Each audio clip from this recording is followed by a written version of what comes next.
Olá, muito boa tarde. Está no ar a partir de agora mais uma edição do Bom Dia Notícias. E você vai ver no programa de hoje: homem tem celular roubado no bairro Petit Village, aqui em Erechim. Trio é preso após furtar ferramentas em construção civil no bairro Presidente Vargas.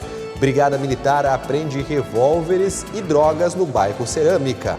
Além disso, crescem os casos de dengue aqui em Erechim e prefeito faz um alerta. Você vai ver que mais de 50 casos estão sendo investigados. 9 já foram comprovados por o Laboratório Central do Estado. Além disso, na nossa região, a Prefeitura de Aratiba realiza contrato para fazer os bombeiros, para criar os bombeiros voluntários lá do município. Essas e outras notícias a partir de agora no Bom Dia Notícias, que está no ar.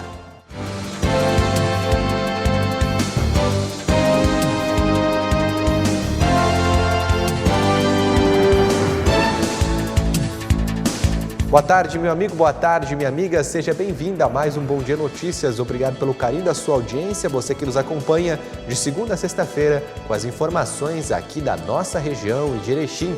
Na sua tela, imagens da capital da amizade, céu nublado, previsão de chuva, temperatura na casa dos 25 graus, né? Aqui está dizendo para mim que está um pouco, não, é dos 20 graus na verdade, e sem óculos.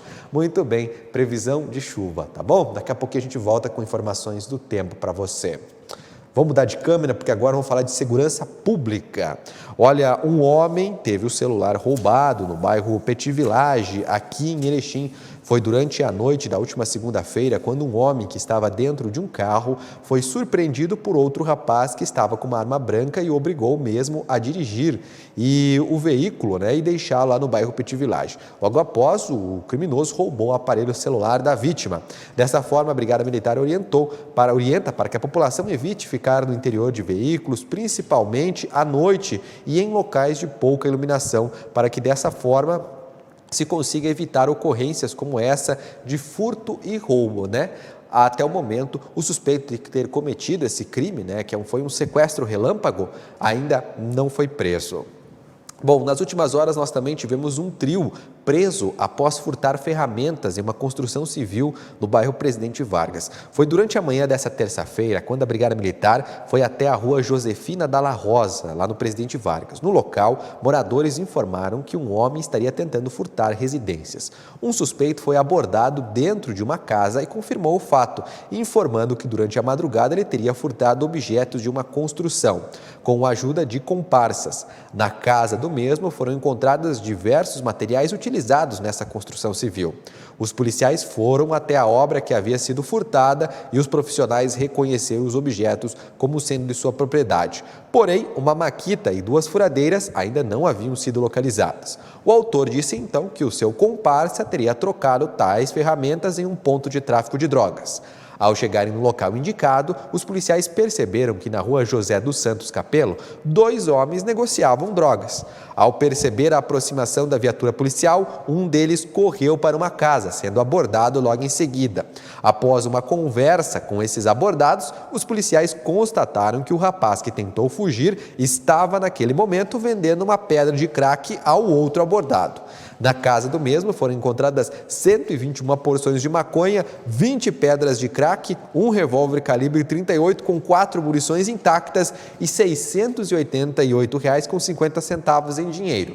Aí você acha, será que terminou essa história? Olha só, logo após toda essa situação, os policiais foram finalmente então até o ponto de tráfico onde estariam as ferramentas dos trabalhadores. Nesse local foi abordada a proprietária da casa e verificado que dentro da residência as ferramentas não foram localizadas. Porém, foram encontradas lá dentro 283 gramas de maconha, 244 gramas de cocaína e mais R$ 549 em dinheiro. Diante dos fatos, o autor do furto, de 34 anos de idade, o traficante abordado no primeiro ponto de tráfico, de 31 anos, e a traficante abordada no segundo ponto de tráfico, de 23 anos, foram todo mundo levado lá para a delegacia, sendo mesmos ouvidos e depois levados para o presídio, onde permanece à disposição da justiça. As ferramentas apreendidas foram devolvidas às vítimas. Então, a polícia destaca o empenho dos profissionais, no sentido de localizar os objetos furtados das pessoas trabalhadoras. Parabéns à Brigada Militar. Olha que trabalho, hein, que as guarnições fizeram. Andaram em pelo menos 2 pontos de tráfico para recuperar. Eu acho que alguns materiais não foram recuperados, mas aí 2 traficantes a menos já é um grande ganho para a nossa sociedade. Vamos seguindo com outras informações para você. Olha, a Brigada Militar apreendeu revólveres e drogas lá no bairro Cerâmica. Olha, um veículo modelo VW Gol foi abordado na rua Davi Pinto de Souza, no bairro Cerâmica, na tarde dessa terça-feira. No veículo estava um homem maior de idade e um menor, sendo que durante a revista pessoal ao mesmo foi encontrado um revólver com cada um. Desta forma, foram apreendidos 2 revólveres calibre 38 e 12 munições intactas do mesmo calibre. Durante a prisão, um dos homens informou que em sua casa havia certa quantidade de droga. Os policiais então foram até o local e lá encontraram 450 gramas de maconha. Diante dos fatos, o menor de idade de 17 anos foi apreendido. Ele foi levado para a delegacia e logo após liberado com seus responsáveis. Já o maior de idade de 20 anos foi preso. Ele foi ouvido e encaminhado ao presídio aqui de Erechim, onde permanecerá à disposição da Justiça. Também um veículo, olha só, saiu da pista e atingiu um barranco. O automóvel acabou a colisão. Na verdade, esse veículo saiu da pista e colidiu contra árvores. Foi na tarde dessa terça-feira, lá na RS 343, no interior de Cacique Doble. Segundo os bombeiros lá do município, o local é conhecido como a Curva do Abacate. Apesar da força do impacto, o motorista teve apenas ferimentos leves e danos de pequena monta no veículo. O condutor, que se queixava de dores nas costas, foi levado para atendimento médico na unidade básica do lado do município e logo após foi liberado. E uma árvore caiu e deixou 2 cidades sem luz aqui na nossa região. Olha, uma queda de árvore deixou as cidades de Cacique Doble e São José do Ouro sem energia nessa terça-feira. Segundo a RGE, uma árvore que estava às margens de um riacho caiu sobre a rede elétrica na RS 343, próximo à comunidade de Vila Hípica, no interior de São José do Ouro. Uma manobra foi realizada pela concessionária para alimentar a rede parcialmente. Mesmo assim, as 2 cidades ficaram sem energia por cerca de 4 horas. Seguimos com outras informações para você que está nos acompanhando. Vamos falar agora da dengue. E olha, um vídeo ontem, no início da tarde, divulgado nas redes sociais do prefeito aqui de Erechim, o Paulo Polis. Ele fez um alerta para o crescimento de casos de dengue aqui em Erechim. A gente tem falado muito do coronavírus, né? Mas outras doenças estão aí e a dengue está aí. E não é brincadeira. Vamos ver a fala do prefeito sobre esse assunto. Oi, pessoal, bom dia. Eu só quero lembrar, porque o assunto é muito importante e está preocupante. Já temos aí 30 casos de dengue sendo investigados, já tem 9 casos confirmados, né? E a prevenção vai depender muito de nós, enquanto família, né? Então vamos cuidar nos terrenos aí da própria família ou em volta das casas, onde tem água empoçada. É importante que qualquer recipiente que tenha água parada, até por conta do tempo, da chuva, olha só o calor, isso propaga e propaga muito, né? A prefeitura vai atuar, está atuando, mas com chuva, e nós ficamos muito limitados, mas tão logo o tempo abra, nós vamos trabalhar e vamos trabalhar forte para que isso, no menor tempo possível, seja combatido, tá? Depende das famílias e nós vamos trabalhar também. Muito bem, vamos seguir falando dos casos de dengue. Olha, ontem a secretária de saúde, a Eclesan Palhão, esteve aqui no programa Bom Dia Entrevista. Daqui a pouquinho nós vamos rever essa entrevista dela. E a gente aproveitou para falar com ela sobre essa questão da dengue aqui no município. Ela fez um alerta impressionante. São mais de 50 casos sendo investigados aqui no município até o momento. 9 foram confirmados pelo LACEN, que é o laboratório do estado, e 4 por laboratórios particulares, né, de casos da dengue, né? Lembrar que a dengue é uma doença perigosa, pode matar, e é o seguinte, não é que nem o coronavírus, que tem vacina assim, gente, que você pegou e depois tomou a vacina vai me pegar. A dengue é o seguinte, a pessoa pode pegar mais de uma vez, e conforme ela vai pegando, vai ficando cada vez pior. Então, gente, é importante lembrar da prevenção nesses dias de chuvas. Vamos ver a reportagem, já a gente segue falando mais para você. A semana de muita chuva reacendeu o alerta para uma doença que pouco se falou nos últimos meses devido à pandemia do coronavírus, a dengue. Segundo a Secretaria de Saúde de Erechim, a cidade está com índices superiores de casos a 5% maior do que em anos anteriores. Até o momento, 50 casos estão sendo investigados. 9 já foram confirmados através de exames feitos no Laboratório Central ULACEN e mais 4 realizados em laboratórios particulares. A maioria dos casos é autóctones, ou seja, pessoas que pegaram a dengue em Erechim. Nós estamos bem preocupados. Nós partimos ali do dia 7 de janeiro com um caso suspeito e 3 casos notificados. Nós estamos a menos de 15 dias e nós já estamos com 50 casos notificados, 9 confirmados e mais 4 confirmados por laboratório local. Então, o avanço foi muito rápido, né? Então, essa preocupação tem que ter, essa preocupação existe. A dengue é uma doença importante e pode estar trazendo uma gravidade. O uso de um leito hospitalar nesse momento, onde a gente tem diversos casos de Covid usando leitos hospitalares. Então, é uma situação que nós enxergamos, sim, bem preocupante. A dengue é transmitida pela picada do mosquito Aedes aegypti. Os principais sintomas da doença são febre de início súbito maior que 38,5 graus, intensa dor no corpo, acompanhada ou não de dor de cabeça, manchas na pele, fadiga e dor atrás dos olhos com duração média de 7 dias. Ainda não existe um tratamento específico para a dengue, sendo que o tratamento é sintomático e baseia-se principalmente em hidratação adequada. De acordo com os médicos, a doença pode evoluir para uma fase grave. Por isso, a principal orientação é que não seja realizado a automedicação e que se procure uma unidade básica de saúde quando se houverem os sintomas. Nós podemos pegar dengue mais do que uma vez. Nós temos os mosquitos na cidade que podem estar infectados, né? A fêmea do Aedes. A partir do momento que eu corro o risco de daqui a pouco ser novamente contaminado com a doença, eu posso estar fazendo uma dengue hemorrágica e isso pode estar tirando vidas. A gente nunca sabe como uma pessoa vai reagir, né? É como a situação que a gente coloca agora do Covid. Algumas pessoas reagem bem, algumas pessoas saem bem, algumas pessoas não sentem nada e outras vão para o tubo e acabam perdendo suas vidas. Então, a situação da dengue também é muito parecida. A gente não sabe como cada organismo vai responder. Nós tivemos o caso de uma internação de criança, hoje nós tivemos mais uma confirmação de criança. Então, a gravidade, ela está aí. Eu posso estar novamente me reinfectando, usando um leito hospitalar, fazendo uma dengue hemorrágica. Então, a importância de imediatamente, em caso de suspeita, é procurar um serviço de saúde.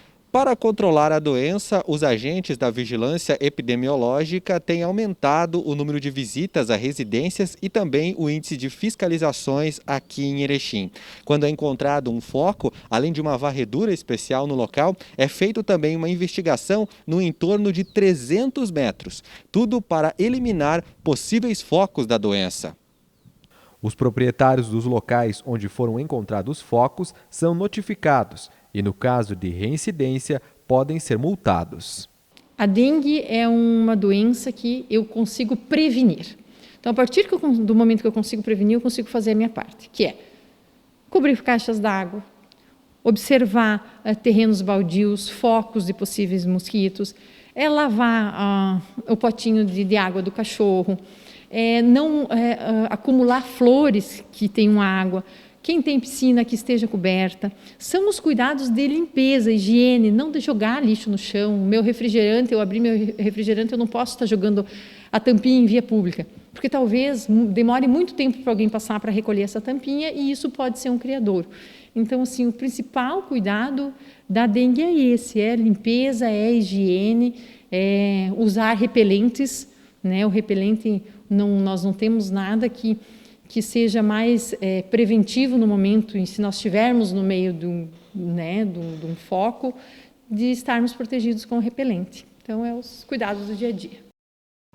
Muito bem, né? Mais uma vez eu quero lembrar para você aí, então atenção, na sua casa, dá aquela revisada nos potes com água, nos entulhos. Se tem um terreno baldio perto da sua casa, liga para a prefeitura, faz a denúncia, converse com o proprietário, né? Não vamos deixar aí a proliferação desse mosquito, gente. Nós precisamos combater a doença. E lembrando, né? Se você tem dor no corpo, febre súbita, maior de 38 graus, dor atrás dos olhos, manchas avermelhadas na pele, procure uma unidade básica de saúde o quanto antes, viu? Pode ser dengue.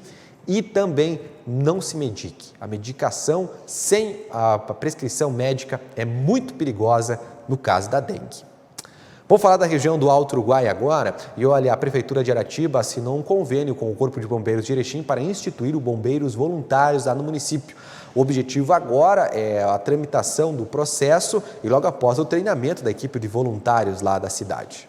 A Prefeitura de Aratiba assinou na última sexta-feira um termo de cooperação para implantar e regularizar o serviço dos bombeiros voluntários no município. De acordo com a Prefeitura, o processo passará agora por trâmites administrativos.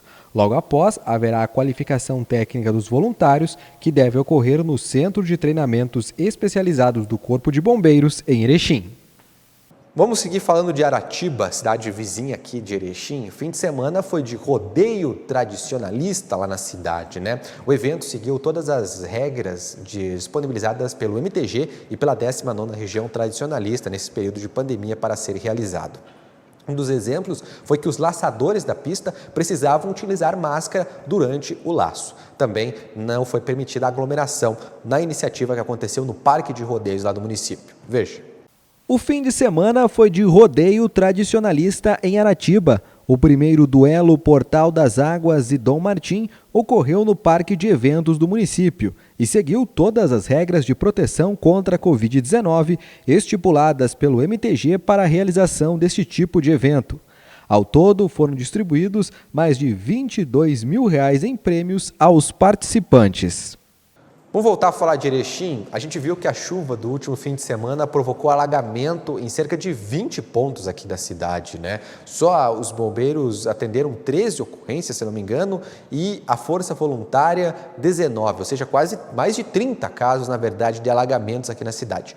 Segundo um levantamento da Prefeitura, isso aconteceu porque os bueiros estavam entupidos. E agora a Prefeitura está limpando esses bueiros através de uma força-tarefa. Veja na reportagem. As equipes da Secretaria de Obras Públicas da Prefeitura de Erechim intensificaram desde o início dessa semana os trabalhos de limpeza e reparo em áreas que registraram alagamentos durante a forte chuva no último fim de semana. Segundo a Defesa Civil, as equipes da Coordenadoria, junto com a Força Voluntária do Alto Uruguai, atenderam 19 ocorrências. Dessas, 12 foram casos de alagamentos. Já o Corpo de Bombeiros atenderam 13 ocorrências de alagamentos. Segundo a Defesa Civil, a principal causa desses alagamentos foram os bueiros entupidos. Por isso, a Secretaria solicitou agilidade na solução dos problemas nas áreas atingidas e um trabalho mais intensivo na fiscalização para evitar novos alagamentos. Saúde agora, vamos falar para você. Olha, o ministro da Saúde declarou ontem, no início da tarde, que a exportação de insumos para a fabricação das vacinas do Butantan, que vem lá da China, está normalizada. A expectativa é que uma carga com esses insumos chegue ao Brasil a qualquer momento. Vamos ver a fala do ministro General Pazuello falando sobre essa informação. Senhoras e senhores, boa tarde. Quero trazer uma boa notícia para todos os brasileiros. A continuidade do recebimento dos insumos para a fabricação das vacinas pelo Butantan voltou à normalidade. Isto graças à ação diplomática do governo federal com o governo chinês, por intermédio da Embaixada Chinesa no Brasil. A previsão de chegada dos insumos no Brasil é até o final desta semana, garantindo com isso a continuidade da fabricação e distribuição das vacinas. Fica aqui o nosso agradecimento a todos que de alguma forma ajudaram nesta liberação. Brasil imunizado, somos uma só nação. Muito obrigado. Gente, eu sempre falo o seguinte, né? Que é nas piores situações, às vezes, que você encontra as melhores pessoas, as boas oportunidades da tua vida. E veja essa reportagem. Você sabia que na pandemia, os cursos, a busca por cursos na área da saúde aumentou? Muita gente quer ajudar, né? Muita gente quer ajudar a gente a passar por isso e muita gente corajosa, trabalhar na linha de frente. Então, os profissionais que já estão lá querem estar mais capacitados. E quem estava esperando aquela ideia que sempre quis trabalhar na saúde, essa pandemia motivou para ajudar muita gente. Veja na reportagem. Desde pequeno, Antônio quer ser médico. A atuação dos profissionais de saúde durante a pandemia reforçou a vontade. A gente vê, né, o quanto não só o Brasil, mas o mundo inteiro ele precisa de médicos e profissionais de saúde competentes. No vestibular mais disputado do país, quase 19 mil candidatos concorrem às vagas da Faculdade de Medicina da Universidade de São Paulo no primeiro ano depois do início da pandemia. Uma alta de 19% em relação à edição anterior do exame. É muito provável que muitos alunos já tinham anteriormente ao contexto e ao cenário da pandemia escolhido um dos cursos da área de saúde. E agora isso se enfatiza para ele. O que reforça essa posição é que o número de novos alunos em cursos de graduação na área de saúde e bem-estar cresceu nos últimos anos. Foi de 17 para cada 10 mil habitantes do país em 2012 para mais de 31 para cada 10 mil em 2019. Para o presidente da associação que representa as instituições privadas de ensino superior, a pandemia pode ser um motivo a mais para quem pretende se matricular num curso de saúde no ano que vem. Faz sentido imaginar que essa maior atratividade da saúde se explica pelo maior destaque que as carreiras tiveram, mas também pela necessidade de contratação de profissionais nos próximos anos. Tem vários relatos dos profissionais de saúde, de um trabalho estressante, de um trabalho ao longo do tempo, da relação entre a vida e a morte. Então é muito difícil, por conta da pandemia, aqueles que nunca pensaram em prestar a área de saúde entrarem e resolverem prestar, por exemplo, medicina. Sempre haverá um caso ou outro, mas no geral, aqueles que não tinham na cabeça prestar medicina, não é por conta da pandemia que resolveram prestar. Vamos falar de educação agora? Olha, estão abertas as inscrições para o Programa de Financiamento Estudantil aqui no Brasil, o FIES 2021. A iniciativa busca ajudar estudantes a fazerem cursos superiores e técnicos em instituições privadas com apoio de bolsas e também programas financeiros do governo federal. A realização de um sonho. Evelyn conseguiu o financiamento estudantil FIES quando estava no segundo semestre de jornalismo. Sem o auxílio, teria de abandonar a faculdade. Isso mudou a minha vida, mudou a minha realidade. Sem o FIES eu não conseguiria cursar o curso superior e teria que arrumar um outro meio, ou a minha vida tomaria outro curso. E com o programa eu consigo fazer a faculdade e me preocupar com esse 50% do valor só quando eu já estiver mais estável. E quem, assim como a Evelyn, vai tentar o financiamento estudantil para fazer uma faculdade, atenção! As inscrições para o FIES começam nesta terça-feira, dia 26, e vão até sexta-feira, dia 29. Para esta edição, não será possível usar as notas do Enem 2020, cujas provas ainda estão sendo aplicadas. O FIES financia parte da mensalidade do curso superior em instituições particulares de ensino. Para ter acesso ao fundo, é preciso ter renda familiar bruta mensal por pessoa de até 3 salários mínimos. Outra condição é ter feito alguma edição do Enem entre 2010 e 2019 e tirado no mínimo 450 pontos na média das provas e nota acima de 0 na redação. Os resultados da seleção para o FIES saem dia 2 de fevereiro. Quem não for convocado na primeira chamada já fica automaticamente na lista de espera. Já quem for convocado na primeira lista tem entre 3 e 5 de fevereiro para complementar os dados da inscrição. As inscrições devem ser feitas apenas pela internet no portal do FIES e o candidato poderá escolher até 3 opções de cursos, instituições e turnos por ordem de preferência. Não fosse o FIES, Carlos não teria concluído o curso de jornalismo. Ele possibilitou que eu pudesse realizar esse sonho que eu tinha de concluir um curso de jornalismo, de ser jornalista, de trabalhar na área de comunicação. E o ano letivo vai começar com desafios da implementação do novo ensino médio. A preparação dos estados e dos municípios para o retorno das aulas é grande, mas um dos grandes desafios, principalmente para as escolas estaduais, é a implantação do novo sistema do ensino médio. Veja como é que vai ser essa implantação, como é que está essa preparação agora na reportagem. Escolas das redes pública e privada do país devem implementar o novo ensino médio de forma gradual e obrigatória a partir de 2022. Com a mudança, 60% do ensino será formado pelas disciplinas tradicionais. O restante vai compor itinerários específicos e o estudante poderá escolher entre linguagens, matemática, ciências da natureza, ciências humanas e sociais e formação técnica profissional. Para os estudantes, essa alteração vai permitir que ele desenhe, que ele faça a opção por um conjunto de estratégias pedagógicas, sejam por disciplinas, de projetos, conforme o seu perfil, conforme o seu interesse e conforme sua necessidade pedagógica. Um dos desafios é evitar uma elitização com escolas em grandes cidades, por exemplo, tendo condições de ofertar currículos mais avançados. A rede SESI de ensino vem adotando a nova abordagem e se especializou na oferta de itinerários técnicos e profissionalizantes. Nós deixamos de trabalhar por disciplina, o estudante tinha em torno de 14, 17 ou mais disciplinas, dependendo da composição curricular.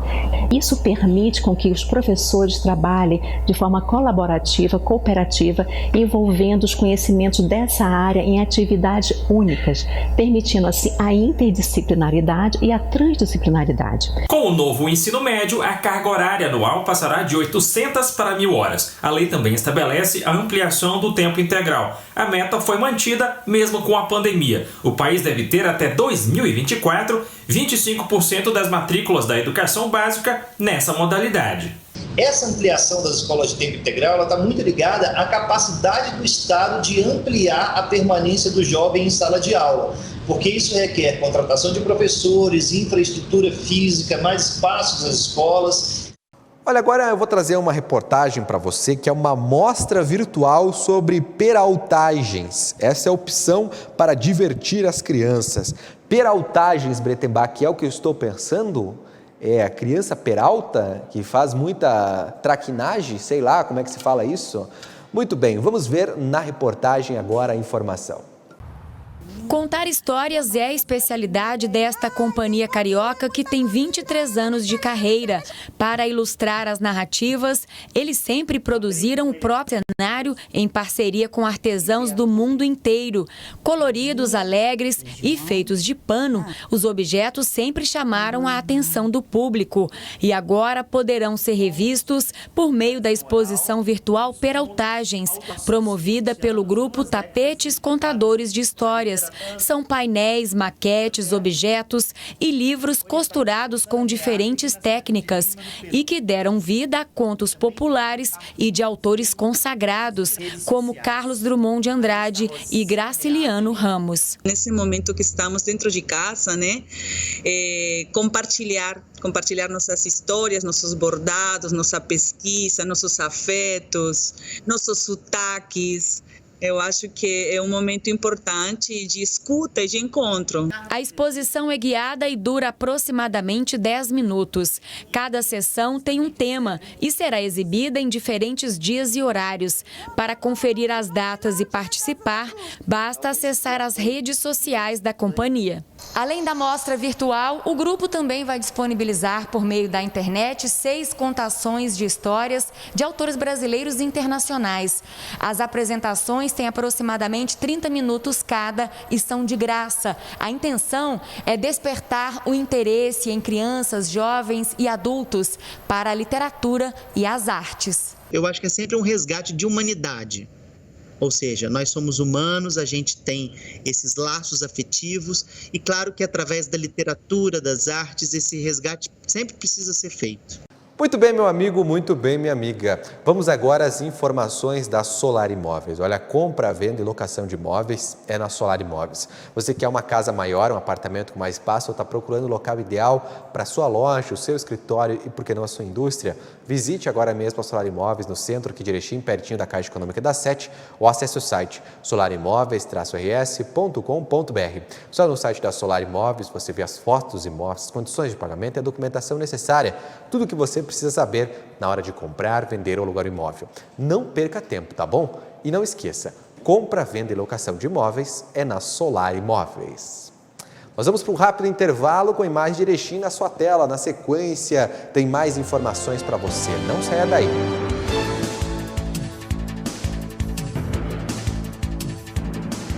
Quando o seu dinheiro circula na economia local, ajuda a desenvolver toda a sua região. Participe desse movimento você também. Vamos juntos contribuir com quem é daqui. O Brasil está em ação e o Ministério da Saúde segue trabalhando firme para você seguir em frente com toda a proteção contra a Covid-19.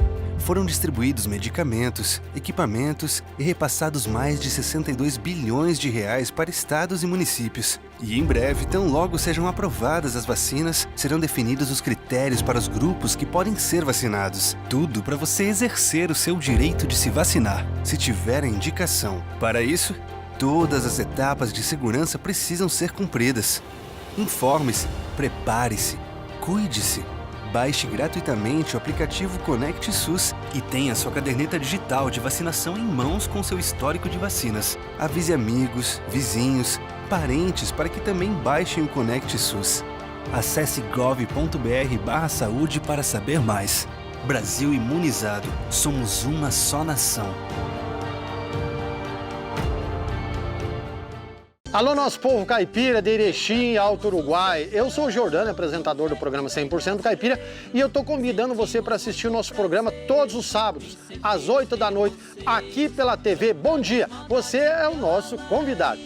O povo admira, dizemos o que amamos, enquanto for vivo vamos ser 100% caipira. Um ciclo está se fechando para o início de um novo. E a TV Bom Dia inicia uma nova fase. TV Bom Dia, a região se encontra aqui.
Nesse minuto, ele está pensando no primeiro carro.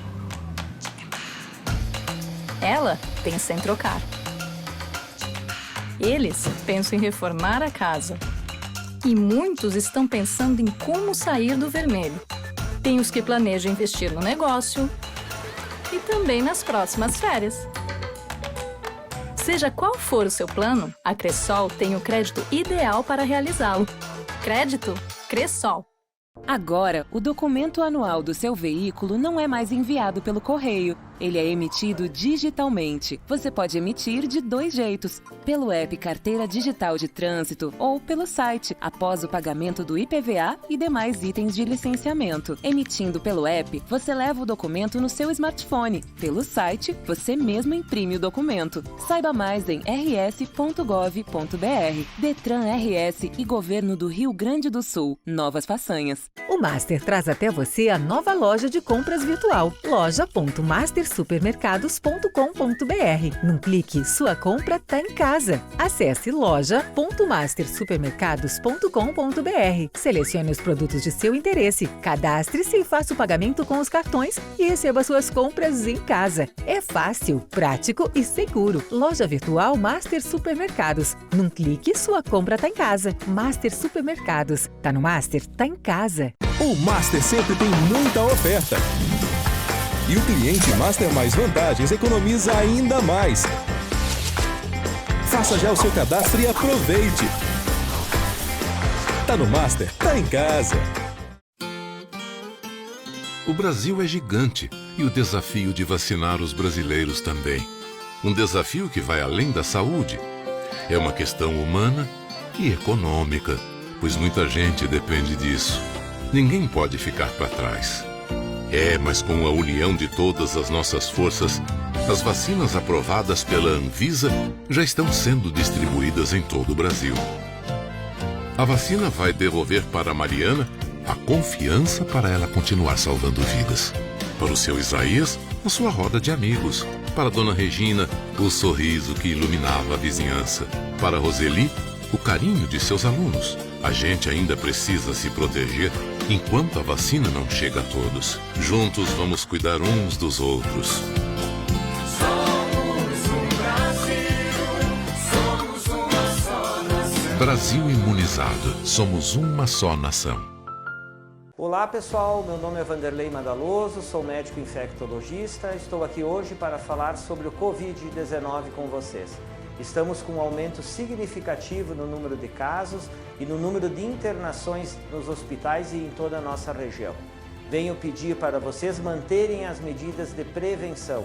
O uso da máscara sempre que você sair de casa, usar o álcool gel nas mãos, manter o distanciamento entre as pessoas e evitar aglomerações. Conto com vocês. Covid mata. Não seja a próxima vítima.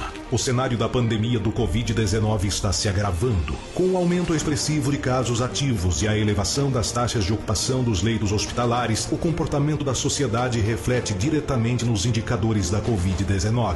Se for possível, fique em casa. Se tiver que sair, adote com rigor as medidas de prevenção. Evite locais com aglomeração. A prevenção e o cuidado são as nossas únicas armas. Cuide-se. Cuide de quem você ama.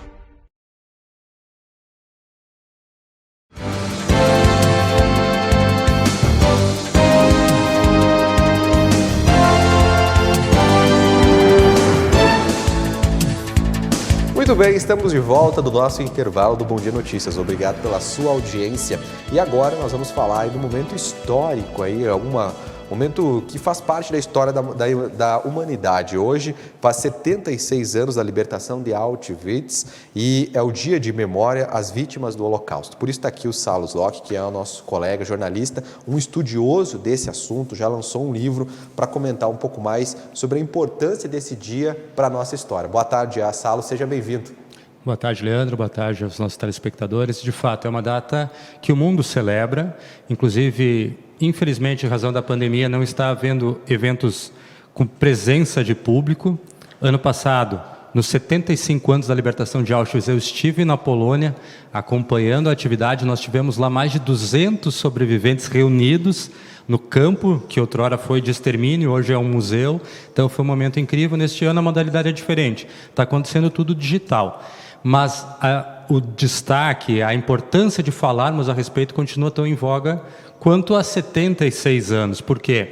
Porque lá atrás, o que foi o Holocausto? Primeiro, para contextualizar um pouquinho para o nosso ouvinte. Durante o período de 33 a 1945, quando a Alemanha nazista teve sob o jugo do Hitler, sob o governo dele, 6 milhões de judeus foram mortos no que se convencionou chamar o Holocausto, que é o genocídio dessa população judaica. Embora, claro, outras minorias tenham sido assassinadas também, como ciganos, testemunhas de Jeová, os inimigos do regime, comunistas, enfim.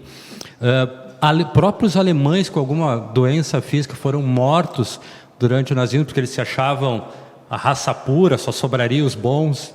E nessa leva, os judeus foram os mais caçados, digamos, com esses 6 milhões de vítimas. E Auschwitz foi o principal campo de extermínio. Lá, a Alemanha nazista ela constituiu campos de concentração, de extermínio e de transição para todo esse grupo, judeus, comunistas, ciganos, enfim, ao longo dos seus territórios ocupados. Na Polônia, 6 campos de extermínio foram construídos, sendo Auschwitz o principal. Lá foram mortos 1.100.000 pessoas.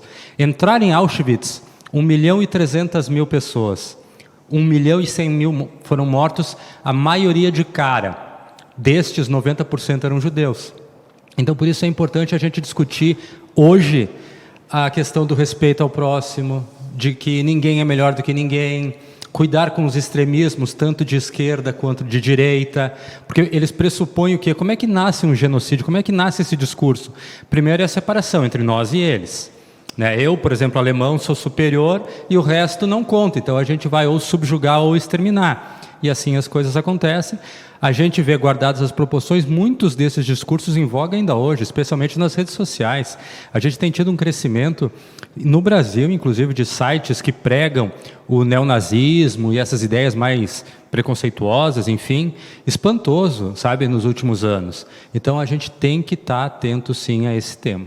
Saulo, você já escreveu um livro sobre isso, super recomendo esse livro, muito bacana a história dele, mas eu queria saber de ti, o que te motivou, né? Porque nós estamos aí a milhares de quilômetros da Polônia, de Auschwitz, da Alemanha, o que te motivou falar sobre esse tema para as pessoas no dia de hoje e contar essa história para as novas gerações, né, do que aconteceu lá no passado?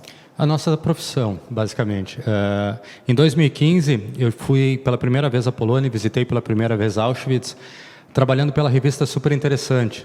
E a minha tarefa era descobrir uma sobrevivente lá na Polônia, em Cracóvia, que fica a cerca de 70 quilômetros de Auschwitz, descobrir uma sobrevivente para entrevistá-la e transformar em matéria para a Super. Aí eu visitei o campo, encontramos a sobrevivente, ela continua viva, e olha que história bonita. Ano passado, 5 anos depois da minha primeira incursão, em 2015, em 2020, eu encontrei ela de novo lá em Cracóvia, sabe? Então foi enfim, e ela continua viva. Mas o que me motivou foi a obrigação de contar essa história. E por que eu quis contar essa história? Justamente por entender que é necessário que nós, enquanto jornalistas, a gente dê a nossa parte de contribuição para pelo menos refletirmos. Ninguém é dono da verdade aqui, né, Leandro? Mas eu acho que o nosso papel é trazer reflexão e, de alguma forma, tentar colaborar. Uma mensagem para nós encerrarmos que todo esse assunto deixou para a humanidade, nesses 76 anos. A gente ainda não aprendeu quase nada. E por isso é importante que a gente se dispa de qualquer tipo de preconceito, de qualquer tipo de raiva, de qualquer tipo de... não sei, de ódio talvez que a gente possa trazer dentro. Não adianta a gente bradar nas redes sociais, escrever poemas e dizendo que é isso, que é aquilo, se dentro de nós, ou pior, se no nosso dia a dia a gente pratica ações que, sabe, tentam rebaixar o próximo, seja o teu vizinho, seja qualquer um na tua família, ou alguém mesmo que tu não gosta, sabe? Não é por aí, tchê. Eu acho que a gente tem que tratar com respeito. E é o respeito, é o amor, é a empatia que vai fazer com que a gente viva no mundo melhor. Sob pena de que eu continuo com alguns contatos, inclusive lá no Museu do Holocausto. Aqui em Curitiba tem o primeiro Museu do Holocausto do Brasil, muito legal. Lá na Polônia, o que esses caras dizem? Eles estão preocupados em construir a memória, porque eles sentem que qualquer deslize pode levar a uma barbárie semelhante mais uma vez. Obrigado, Saulo. Obrigado por essas informações. Até a próxima. Obrigado. Um abraço. Vamos agora com o comentário do Igor Miller. Te liga porque opinião você também vê aqui.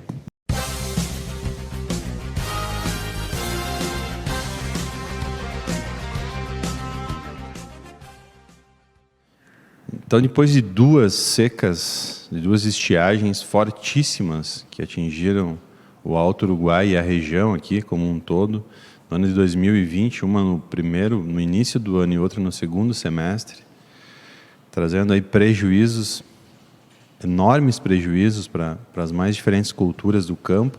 A chuva volta a ter uma normalidade aqui na nossa região. E para se ter uma ideia, nesse mês de janeiro já choveu até segunda-feira passada, até essa segunda-feira, choveu 350 milímetros. O que excede aí quase 200 milímetros a média normal das precipitações para esse período, para o mês de janeiro. Mas o bom disso é que não trouxe prejuízos de modo geral, não está tendo prejuízo para as lavouras de verão. Aquelas plantações que foram feitas num período mais tarde, como o milho, também, E o soja também vem se desenvolvendo normalmente, entrando aí na fase de floração, que é um período que ele vai precisar de a cultura precisa de muita água até o enchimento dos grãos, e é o que vai definir o grau de produtividade da lavoura. E a expectativa aqui para a região, a média geral, obviamente pode ser maior ou menor, é de 65 sacas por hectare. E eu fiz uma continha básica aí, só para a gente ter uma ideia da força e da importância de uma cultura só, que é o soja. A estimativa bruta de receita na região é de cerca de 2,5 bilhões de reais, e vai gerar em riqueza isso na economia regional. A estimativa bruta, obviamente tem os custos de lavoura, mas mesmo assim é muito, muito dinheiro, é muito recurso, e isso mostra claramente a importância que a agricultura tem na economia brasileira, na economia dos municípios e na economia do país como um todo, associada ainda a outras atividades, como a produção de leite, a produção de carnes suína, avicultura, frango, peixe, enfim, todas as atividades, hortifrutis, frutas, né? Então, quer dizer, e o principal, a comida que chega na mesa das pessoas, que é o fundamental. Então, que bom que o clima, o tempo, enfim, está voltando a uma certa normalidade. Obviamente que essa precipitação ela não está ocorrendo de maneira tão uniforme em toda a região. Existem lugares ainda muito castigados, como o Vale do Rio Uruguai, aquela região ali daqueles municípios costeiros ao Rio Uruguai, que sofreram muito e continuam ainda com uma certa chuva escassa. E a previsão é que continue chovendo essa semana até quinta. Mas um outro ponto positivo para finalizar é que com essa precipitação, com essa chuva, começa-se a estocar água, né, maneira de dizer, mas os recursos, os mananciais começam a se refazer e a água subterrânea começa a ser armazenada, enfim, volta-se a uma certa normalidade numa das áreas extremamente importantes, que é a agricultura e a produção de alimentos para todos nós. É isso aí. Seguimos com o nosso Bom Dia Notícias. Vamos agora aos destaques do Bom Dia impresso e digital com Natan Bretenbach.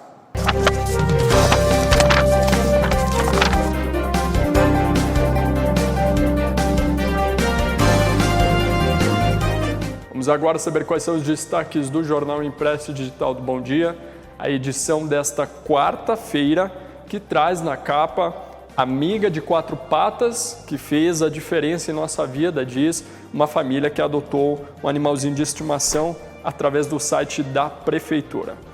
Na página 2, MDB de Erechim nomeia conselho externo. E na 3, muita chuva, mas sem prejuízos para a soja nas lavouras de verão. Reportagem do Igor Miller. Página 4, colunistas de opinião. E na 5, amiga de quatro patas fez a diferença em nossa família. Fala aí uma família aí que esteve adotando um animalzinho de estimação. Página 6 tem o fato da foto e também a URI realizou formaturas em formato presencial e também à distância. Na página 7, organização regional proposta visa a criação de protocolos para vacinação de idosos com mais de 75 anos. Na página 8, o Olhos de Águia do Salus Locke fala da Cavalete, que projeta crescer 20% em 2021 e também Auschwitz, 76 anos. Tem os classificados do Bom Dia, também você confere o caderno de variedades. Tem uma importante notícia na segurança. A Polícia Civil disponibilizou um número para denúncias sobre fura-fila. Infelizmente, essa questão ainda acontece na nossa região. Vacinação contra a Covid-19. Na contracapa do Bom Dia, a equipe de Erechim vence Copa Sul Rio Grandense de futsal. As gurias campeãs, parabéns. Reportagem aí do Leandro Zanotto, e também o clube do Ipiranga segue anunciando novidades para a temporada do Canarinho. Outras informações você pode estar conferindo no site do Jornal Bom Dia, www.jornalbomdia.com.br.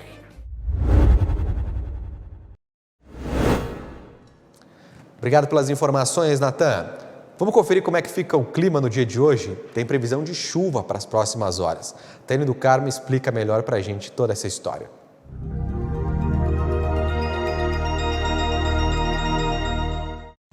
Olá, vamos conferir a previsão do tempo aqui para a região do Alto Uruguai Gaúcho. De acordo com a SOMAR Meteorologia, nesta quarta-feira o tempo prossegue com chuva, principalmente à tarde e à noite, mas ela não é em tanta intensidade como no início da semana. O ar úmido e quente que está espalhado pelo Brasil faz com que as nuvens fiquem carregadas e ocorra a chuva. Vamos conferir como ficam as temperaturas aqui na nossa região. Em Erechim, a mínima será de 18 graus, a máxima de 24, pode chover cerca de 10 milímetros e a umidade relativa do ar ficará em torno de 47%. Já no município de Faxinalzinho, a mínima será de 18 graus e a máxima de 26. E no município de Centenário, a mínima será de 20 graus e a máxima de 26. Para mais informações sobre a previsão do tempo, você confere no site do Bom Dia. Obrigado, Taiane. Agora está chegando o quadro Bom Dia Entrevista. No Bom Dia Entrevista de ontem, a Taiane do Carmo, que a gente viu na previsão do tempo, conversou com a secretária de saúde aqui de Erechim, a Iclesan Palhão. Ela falou aí principalmente sobre a questão da vacinação contra a Covid-19 aqui em Erechim e destacou o problema da dengue aqui na cidade, que é muito grande, né? Vamos rever essa entrevista agora.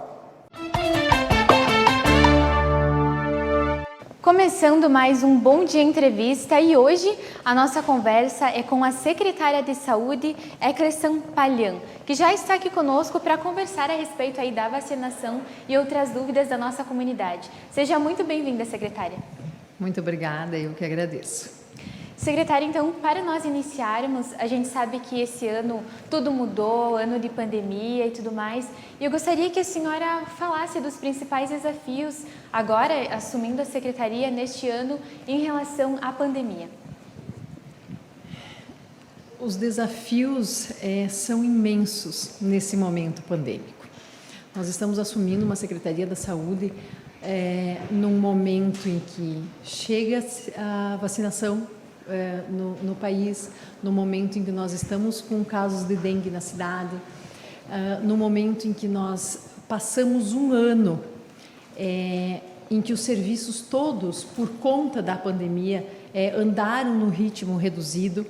Então, nós temos esse compromisso de fazer com que as coisas retomem e voltem ao normal, com que a atenção básica volte a intensificar os trabalhos que antes vinham sendo feitos. Então, é um momento, sim, de desafios, é um momento que nós estamos, sim, apreensivos, mas estamos aí dando andamento, dando início a esse processo. Secretária, não tem como nós não conversarmos e não falarmos da vacinação, que é o assunto aí que está sendo debatido em toda a região e aqui na cidade também. E nós temos acompanhado o recebimento das vacinas e também as aplicações. De acordo com os dados que eu tenho do estado, aqui em Erechim nós recebemos 1.274 doses e foram aplicadas 867, o que corresponde a 68% das aplicações. Eu gostaria que a senhora fizesse uma avaliação em relação a essa vacinação, como é que está o andamento, como que é considerado esse número, se ele é alto, se ele é baixo? Na verdade, agora, nesse período da tarde, nós já não temos mais esse número, porque nós já estamos com 2 equipes, uma em cada hospital, no Corpo de Bombeiros, no pronto-socorro, no pronto-atendimento da Unimed, então nós já temos equipes na rua neste momento. Além dessas vacinas da Coronavac, nós recebemos ainda no dia de ontem mais 1.060 doses. Eu começo dizendo assim, nós temos que vacinar como grupo prioritário no município de Erechim 16 mil pessoas. Então, o número de vacinas que chegaram agora é muito baixo. É claro que o fato de nós conseguirmos já vacinar pelo menos a linha de frente, aquela pessoa que está lá precisando fazer o cuidado, e se essa pessoa faltar, ela causa prejuízo na vida de alguém, isso já é um alento. O fato dos nossos profissionais já estarem, de certa forma, um pouco mais protegidos, porque a gente sabe também que tem um período ainda que os anticorpos começam a reagir no nosso organismo. Então, nós temos a segunda dose, que da Coronavac é daqui 28 dias. Então, tem todo esse processo ainda.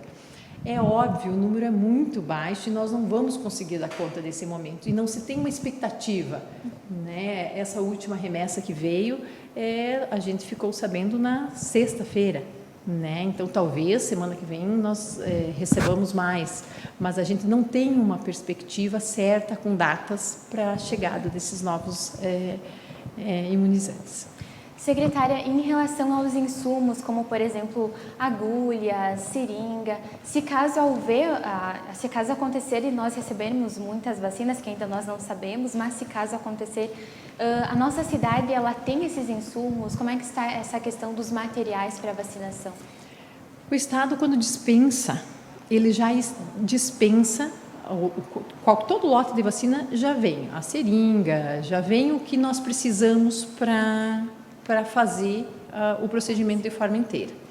Mas nós já estávamos preparados. Se tivéssemos um problema no caminho, nós temos sim, nós já temos estoque, por via das dúvidas, né, a gente não poderia correr o risco daqui a pouco de estar faltando uma seringa e nós termos a vacina e não estarmos fazendo por falta de um insumo. Então, nós temos isso muito bem organizado, sim. Eu costumo dizer que nós chegamos num momento difícil, mas nós tivemos também a tranquilidade de conseguir entender melhor o processo pandêmico. Então, a gente também chegou com 2 passos na frente. Chegamos, estruturamos a Central Covid, aglomeramos as ações que estavam feitas de forma fragmentada, nós levamos isso, toda ela para dentro da epidemiologia. Então, hoje, nós conseguimos montar uma equipe que pensa diretriz, pensa ação, encarregada do processo vacinal, né? Então, a gente conseguiu ter um pouquinho, se preparar, né, uns dias aí antes de assumir a secretaria. Secretária, e um dos grupos prioritários, claro, que estão à frente são os profissionais da saúde. Em relação a esse grupo, tem muitos profissionais que estão afastados neste momento? Como que está essa situação? E se tiver, né, esses que estão afastados, isso impactou diretamente no trabalho? Qual que é a avaliação que a senhora faz? Nós já tivemos mais profissionais afastados. Temos sim, nesse momento, temos técnicos de enfermagem, temos enfermeiros afastados, temos médicos afastados. O momento já foi mais difícil, tá? Não tem como um profissional de saúde sair e não causar um problema. O seu trabalho faz falta lá na ponta. Nós tivemos um empenho muito grande desses profissionais que passaram por essas dificuldades, falta de colega, suprindo essa carência, mas todo mundo veio fazendo sua parte. Tá? A gente fala isso e é grato por isso, porque a gente vê o empenho de todo mundo buscando fazer o melhor e não deixar a comunidade desassistida, pacientes com sinais e sintomas desassistidos. Secretária, muito a gente fala da Covid, da vacinação, mas também é necessário ficar atento a outras doenças, né? Nós vimos a própria comunicação, né, da Prefeitura nos informou que houve aqui em Erechim um aumento de casos de dengue. Como é que está essa situação aqui na nossa região e também de outras doenças, se houve ou não aumento? É isso que eu te falei no início. Assim, hoje nós estamos numa situação bem preocupante em relação à dengue. Nós já estamos com 50 suspeitos, nós estamos com 50 notificações, nós falamos casos notificados. Desses 50, nós já temos 9 confirmados pelo laboratório do LACEN, que é o laboratório do Estado, que faz a confirmação, e já temos mais 4 com confirmação aqui no município. O que acontece? Quando eu tenho uma confirmação num laboratório particular, como é uma questão de saúde pública, nós temos que mandar esse material para o LACEN, que é o laboratório do Estado, para que venha a confirmação. Então, é muito difícil estar confirmado num laboratório e não no outro. Então, a gente já pode contar né, praticamente com além dos 9, mais esses 4 casos positivos. A gente está aí pedindo colaboração da comunidade, né? Porque assim, a dengue, assim como o Covid, é uma situação que nós temos que fazer a nossa parte. Eu que tenho que virar meu vaso de flor, cobrir minha caixa d'água, avisar daqui a pouco a vigilância ambiental que tem um terreno baldio ao lado da minha casa e que lá possa ter um criadouro, um foco do Aedes. Então, e não tem o que fazer, é destruir o mosquito nesse momento. Cada um fazer a sua parte. Né? Limpeza, lixo, via pública, tampinha da garrafa, né? São essas questões que a gente pede encarecidamente que a comunidade, que todo mundo faça o seu papel. Assim como a gente pede para a situação do Covid, que as pessoas fiquem em casa, não se aglomerem, use máscara, limpeza, álcool gel, né? A questão da dengue, ela vem andando paralela. Então, nós não podemos só entender que nós estamos no meio de uma pandemia e que o serviço, que o cuidado tenha que ser só esse. Todos os outros serviços seguem funcionando. Eu não posso deixar lá na minha unidade básica de saúde de atender um diabético, né? O paciente que daqui a pouco não sai de casa por medo do Covid, daqui a pouco ele não está fazendo a medicação que ele tem que fazer para estar controlado e daqui a pouco esse paciente descompensa e faz uso de um leito hospitalar, né? Numa doença que provavelmente teria sido resolvida lá na ponta. Então, assim, o nosso grande desafio nesse momento em meio ao ano pandêmico, né? Estamos aí em meio a uma epidemia da dengue, né? Mais essa situação ainda fazer com que todos os outros serviços sigam acontecendo, né? Então, isso é o grande desafio nesse momento. A gente sabe que a gente adquiriu, no passar desse ano, uma fila de espera de quase 8.000 pessoas aguardando consultas especializadas, cirurgias eletivas, e que, no momento, se foi reduzido a fins de estar fazendo a sua parte em função da pandemia. Mas hoje essas questões já estamos indo para o 2º ano, né? Então a gente não pode, o quanto nós ainda conseguimos protelar isso sem que se cause um prejuízo de fato importante na vida das pessoas. Então hoje o grande desafio é fazer com que tudo aconteça de forma gradativa, mas concomitante. E nesse sentido, secretária, falando dessa questão de cuidados, ao seu ver, qual que é a importância da população continuar se cuidando? Sabemos, claro, que tem a vacina, mas qual que é a importância das pessoas continuarem se cuidando nessa pandemia, nesse período?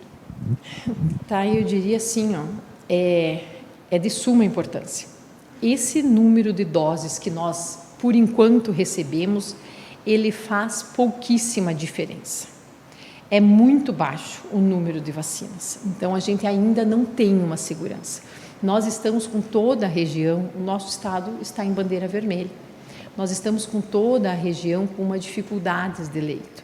Então o fato às vezes de olharmos o boletim diário e entendermos que está baixo o número, a gente não pode deixar de fazer o raciocínio que a pandemia, o momento pandêmico ele é muito rápido. Hoje eu posso ter 50% dos leitos de UTI num hospital utilizados, mas amanhã eu posso ter 80%. Em 3 dias eu posso ter 100%. E eu não sei quanto tempo esse paciente fica dentro de um leito de UTI, né? Ele está usando esse leito de UTI. Nós temos, o nosso hospital é regional. Daqui a pouco, se um município da região, né, precisar usar os nossos leitos, o paciente vem para cá. Então, assim, nós não temos segurança nenhuma. Nós temos que continuar nos cuidando como nós nos cuidávamos quando a pandemia começou.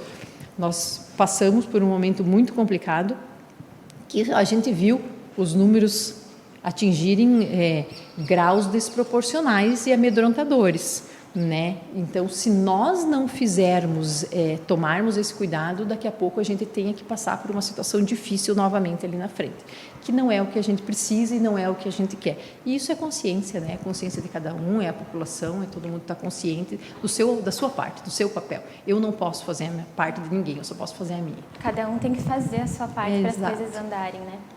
Secretária, nós já estamos chegando aqui ao final da nossa entrevista. Eu agradeço no nome do jornal a sua presença aqui e por todos os seus esclarecimentos, lembrando que as portas aqui do Bom Dia estão abertas para lhe receber novamente. A gente que agradece a oportunidade de estarmos aqui colocando nossa situação e com esse veículo de informação certamente nos ajuda, né, com que as pessoas se sensibilizem e entendam o processo que a gente vem vivendo nesse momento à frente da Secretaria da Saúde. Então, muito obrigada. E a você que nos acompanha, o nosso muito obrigada pela sua audiência. Se você quiser rever esta entrevista ou outras, você pode acompanhar no site da TV Bom Dia, www.tvbomdia.com. Até a próxima. Muito bem, meu amigo, muito bem, minha amiga. Olha, logo mais às 8 da noite tem mais Bom Dia Entrevista. Hoje, a Ana Oliveira, presidente do Legislativo aqui de Erechim, vai estar conversando comigo e com o Salus Locke a partir das 8 da manhã. 8 da noite, aqui hoje à noite. Então não perde ao vivo na TV Bom Dia, tá? Lembrando que você pode rever esses e outros programas no site www.tvbomdia.com. Uma ótima quarta-feira para você, tudo de bom e eu te encontro amanhã com mais informações. Até lá, tchau, tchau!